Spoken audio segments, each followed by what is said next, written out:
সালামু আলাইকুম। পঞ্চম শ্রেণীর গণিত বই নিয়ে ধারাবাহিকভাবে আলোচনা করছি, তার ধারাবাহিকতায় এখন তোমাদের সাথে 43 নম্বর পৃষ্ঠা থেকে আলোচনা করব। এখানে যে বিষয়গুলো আছে এগুলো আমরা একটু দেখে নিই।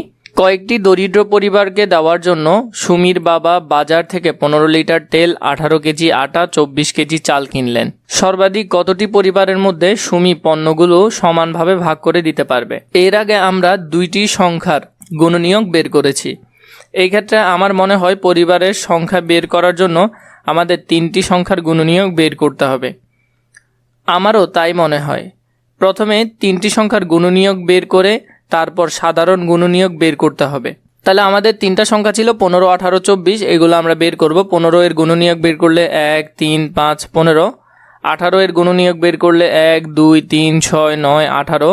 24 এর গুণনীয়ক বের করলে 1, 2, 3, 4, 6, 8, 12, 24।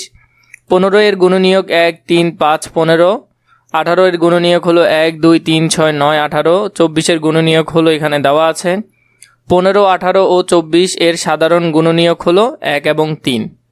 তাহলে 1 এবং 3 এর মধ্যে আমাদেরকে গসাগু বের করতে বলেছে। সবচেয়ে বেশি কোনটা? 3। তাহলে আমাদের উত্তর হবে এখানে 3। যে গুণনীয়কগুলো তিনটিতেই আছে সেগুলোই হবে সাধারণ গুণনীয়ক। তো 1 আর 3 তিনোটাতেই আছে, কিন্তু এখানে আমাদের গসাগু সর্বোচ্চ হলো 3। সাধারণত গুণনীয়কগুলোর মধ্যে বড় গুণনীয়কটি হলো গসাগু। সর্বাধিক 3টি পরিবারের মধ্যে সুমি পণ্যগুলো সমানভাবে ভাগ করে দিতে পারবে। এরপর আমাদেরকে একটি কাজ দিয়েছে 16, 28, 36 এর গসাগু নির্ণয় করি। এটা আমরা এখন নির্ণয় করব।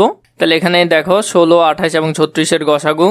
16টা যদি আগে বের করো তাহলে 1 এবং 16, 2, 8 এবং 4। তাহলে এখানে সবগুলোই হলো গুণনীয়ক। এরপর 28 ক্ষেত্রে 1, 28, 2, 14, 7, 14। এরপর 36 ক্ষেত্রে এখানে আছে। তাদের মধ্যে মিল কি কি আছে? 16 এর হলো 1, 2, 4, 8, 16। এরপর 28 এর হলো 1, 2, 4, 7, 14, 28। 36 এর হলো 1, 2, 3, 4, 6, 9, 12, 18, 36।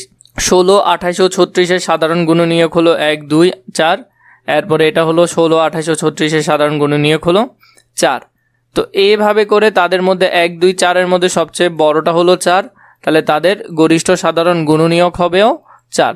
তো এই অনুসারে তোমরা সুন্দর করে এই পৃষ্ঠার আনসারগুলো করতে পারবে। এখানে যেটা যেটা আছে যেভাবে আছে সবগুলো ধারাবাহিকভাবে করতে পারবে।